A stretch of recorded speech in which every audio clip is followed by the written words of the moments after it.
Mr. Hofmaier, thank you very much for your kind introduction. I was very happy that you said something about economic figures in the Netherlands. You talked about economic growth, you talked about the financial situation, the budget surplus, the development of the state debt. And then suddenly there was applause. And that was a great moment for me as Prime Minister. Because last week we had the general political debates in the Netherlands.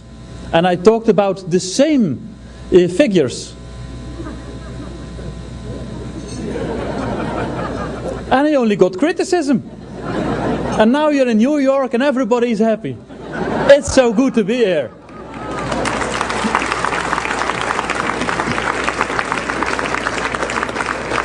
I really feel at home. You already talked about the US elections. I know that some Dutch journalists are here. I will not speak about the different candidates. That's your business. But you can count on the fact that the Netherlands is very interested in the political developments here. And also the fact that you had the right pronunciation of my name. That's also a bit remarkable. Because usually you see the difficulties with the name of Balkenende. That happened to my brother, and my friends know, I've mentioned it before. My brother was in business, he's still in business, he lives in Houston, here in Texas. It's a great time. But once, when he started working, he went to China with another Dutch man, that was Mr. Duvekot.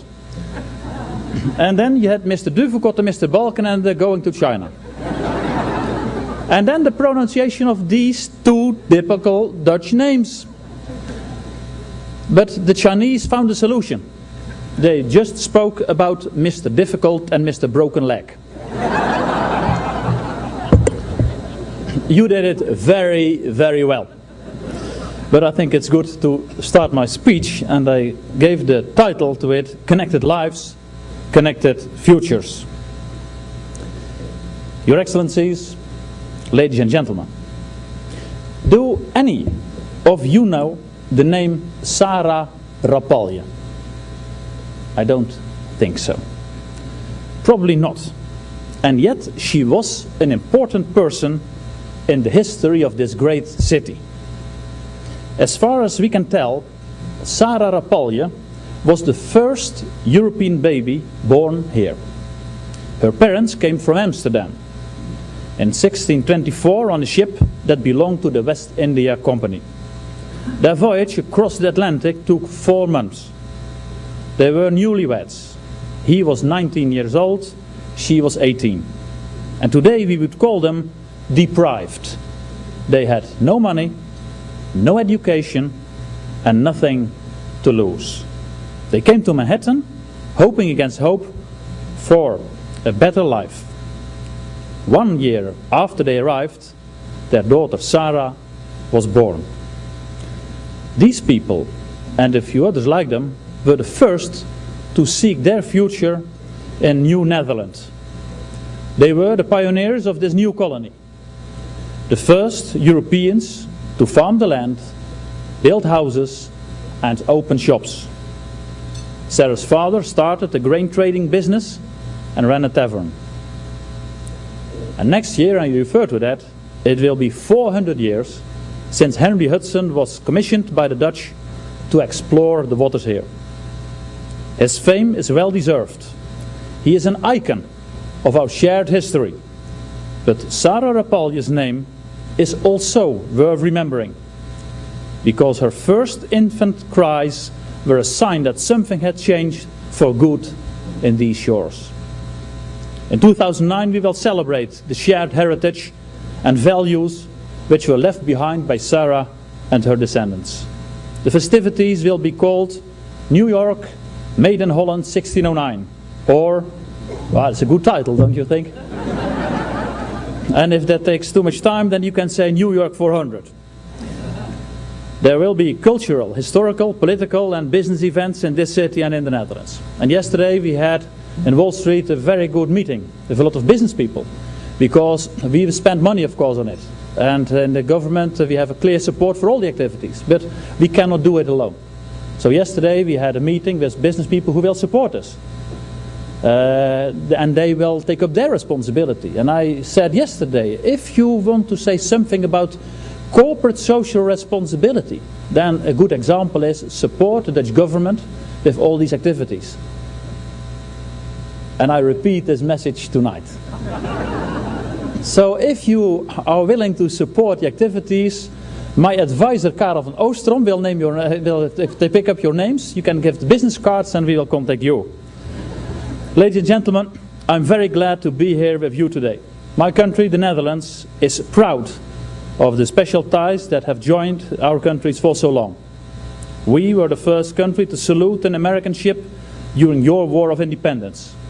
The first country with a US embassy. Today, we are still one of your main economic partners.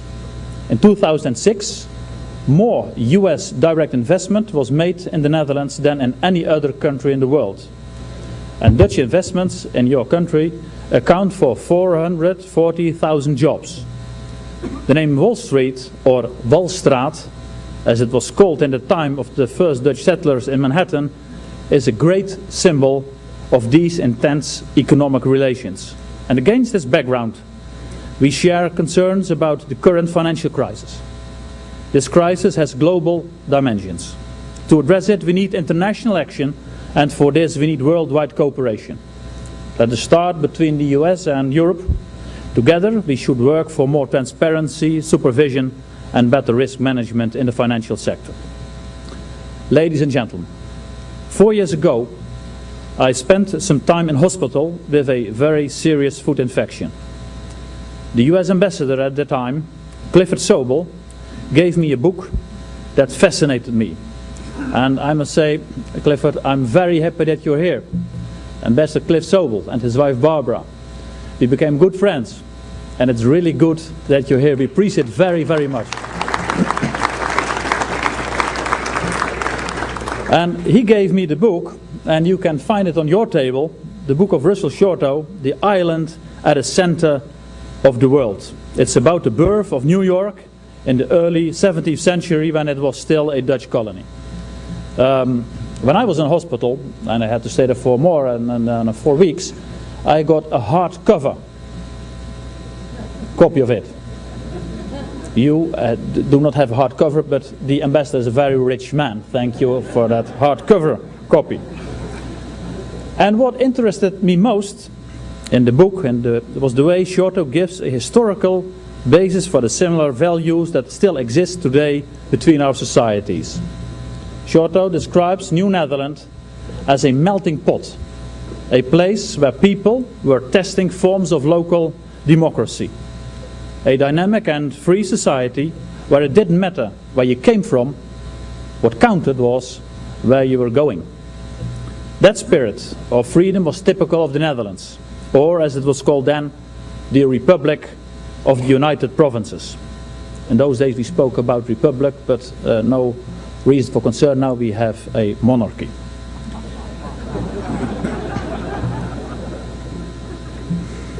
Yeah, that's 1-0. Talking about 1-0, when I arrived Sunday evening, and then there was also a very nice story. We were driving around here in Europe, and suddenly we saw the stadium of the Yankees. And the car driver was fascinated. This is the last game you can see in that stadium, because they have another stadium. But if you are thinking about the name of the Yankees, that derives from the typical Dutch name, Jan Kees. And it was a very popular name in the 17th century, and still you can find the name in the Netherlands. By example, my Minister for Fiscal Affairs, Jan Kees de Jager, has the same name. And you know, my name is Jan Pieter. Suppose that the name Jan Pieter was popular in the 17th century.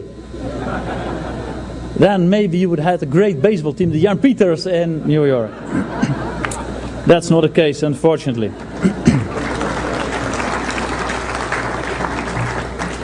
But in those days, our country pioneered one of the greatest innovations of the 17th century, and it was tolerance. We were the first to be inspired by a sense of unity in diversity. This helped transform the Netherlands into a world power. As Russell Shorto writes, I quote, "Just as foreign goods moved in and out of their ports. Foreign ideas and foreign people did as well. Freedom of expression and religion, respect for diversity, democracy. These values have connected our countries for hundreds of years. When I watch the Dutch news program for children with my 9-year-old daughter Amélie, and we see items about the US presidential elections, we both feel the excitement. It's great to watch your election campaigns. What a festival of democracy.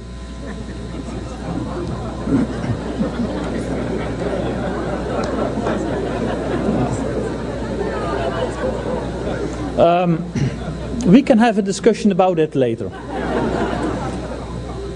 And of course, a 9-year-old in Europe won't understand everything.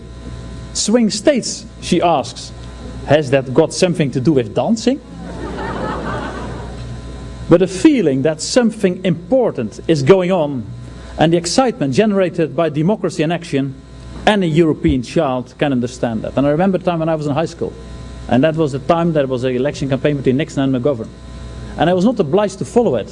But I collected all the items, the articles in newspapers, and wrote a paper about it. It's so fascinating to be interested in the political developments here. You will have a great time. Well, that's a neutral remark, I think.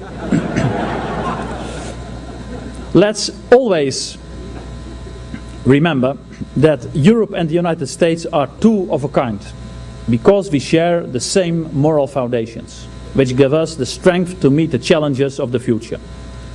The world has been a different place since the events of 9/11. The Netherlands stands unified with the United States in facing the evil threat of terrorism. And we stand by you in defending the values we consider to be at the basis of civilized societies. Dwight Eisenhower once said, "The history of free man is never really written by chance, but by choice." And I believe that this moment demands of us a clear choice for the future. In this time of global uncertainty, when new major players are emerging on the global stage, we need to make maximum use of our combined influence. When the US and Europe stand together, no one can ignore us. Together we can send a powerful message that will reach the whole world. I'm calling for a new era of transatlantic cooperation. A partnership that does not exclude others, but rather invites others to join us. Global challenges demand global solutions. Global solutions demand global action. And together, the US and Europe can move the world to action. But to do that, we have to listen to each other. And we need to go the extra mile to overcome our differences and share responsibility. This will make demands of both Europe and the US. Allow me to touch briefly on 3 issues at stake: security, climate, and human rights. First, security. In the past few years, I've paid several visits to Camp Holland, the base shared by Dutch and Australian troops in Afghanistan. The base is located in Uruzgan, one of the country's poorest and least developed provinces. The Netherlands has supplied about 1,600 troops to the NATO force in Afghanistan, one of the largest national contingents relative to population. We believe that international security requires more than fine words and good intentions. Action speaks louder than words.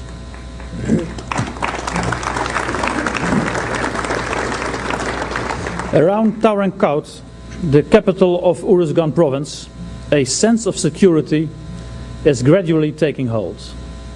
People have the confidence once more to set up small businesses. Medical posts have been opened. Children, both boys and girls, are going to school again. Farmers are experimenting with new crops to replace opium poppies. Residents are building canals and small hydropower stations. One Dutch soldier said, "People have here come to realize that they have to work for their own future." And this is the atmosphere of hope and self-confidence. that the Taliban are trying to destroy by spreading fear and chaos. And in recent months, we have seen new horrific acts of terror. Afghanistan is a crucial test for the international community. Failure is not an option. To win this battle, we will have to use the 3 Ds: defense, diplomacy, and development. This means that we have to stay the course. I have great respect for America's willingness to stand firm for the values we all believe in. Europe has to show that it too is prepared to make a serious contribution to global security. We can do that by providing more troops, more aid, and more diplomacy.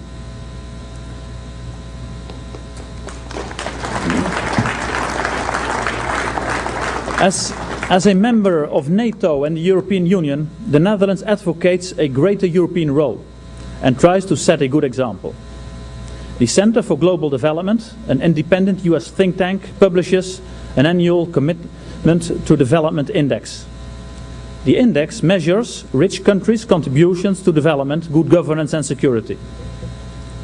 And I'm proud that the Netherlands is at the top of their ranking. NATO remains the world's most important forum for major security issues. Solidarity within the alliance is our greatest strength. A moving example of solidarity was set in April last year by Sergeant Alexander van Aalten from Monterey, Tennessee. His regiment took part in an operation against the Taliban in southern Afghanistan. Dutch troops took part in the same operation, and one of our men, Corporal Korstrik, was killed in an explosion. Sergeant van Aalten volunteered to recover the body and died carrying out this heroic act. Sergeant van Aalten, an American of Dutch descent, was 21 years old. Ladies and gentlemen, the families of Sergeant van Aalten and Corporal Strick are here with us this evening.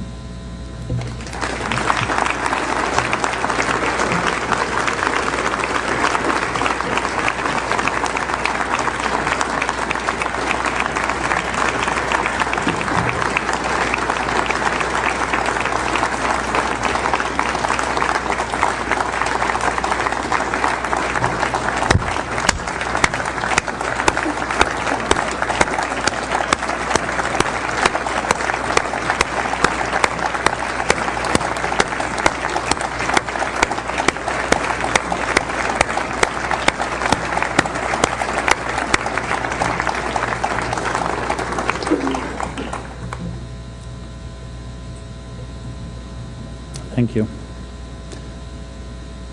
And I would like to say to both of the families, you have to live with this terrible loss every day. I have the deepest respect for you and for your sons, who fought on our behalf for freedom, peace, and security. I think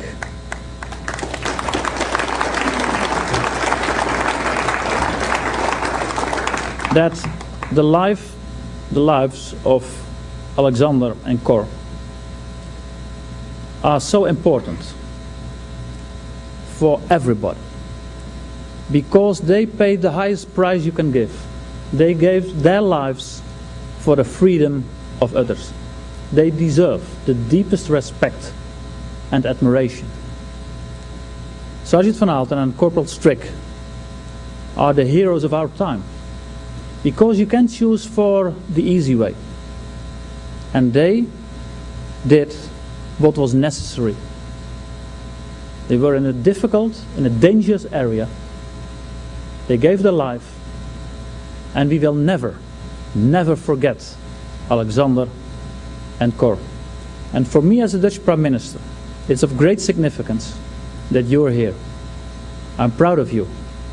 And it's really so good that these two families are now connected. I said the speech of my speech is connected lives, connected future.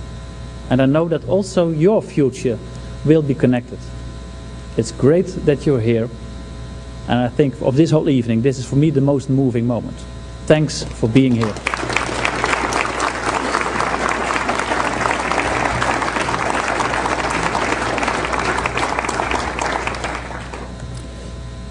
Ladies and gentlemen, the second issue that I would like to touch on is climate change. According to the latest predictions, sea levels are expected to rise by almost 1 meter in the next 100 years. And you will understand that we are very concerned about this in the Netherlands. 70% of our gross national product is earned below sea level. And I myself live close to the lowest spot in the country, 7 meters below sea level.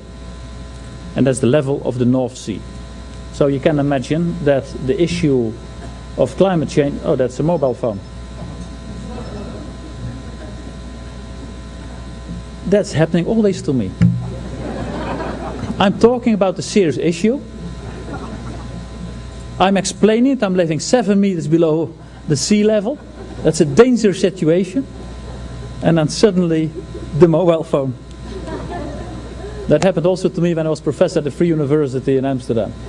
And I made a remark about it, and I had no problem afterwards. Then it was quiet. But it doesn't matter at all. It gives me, in any case, the opportunity to have some interaction with you. So I want to thank you. But talking about the sea level, there was a mayor in the southeastern part of my country, and he said it's better to our government, it's better to invest in the southeastern part because that's much higher than in places like Rotterdam, Amsterdam and The Hague. It's not a risky affair to invest in my area. I think the mayor did not have a very good moment when he made that statement. Ladies and gentlemen, you may be familiar with the story of Hans Brinker and the hole in the dike. You know the story. What was once a typical Dutch story of the struggle against rising water levels has now become a global story. Your country too faces an increasing risk of flooding. The people of New Orleans know what I mean. Since Katrina, Dutch engineers have been closely involved in reinforcing the water defenses in the Mississippi Delta. We stand by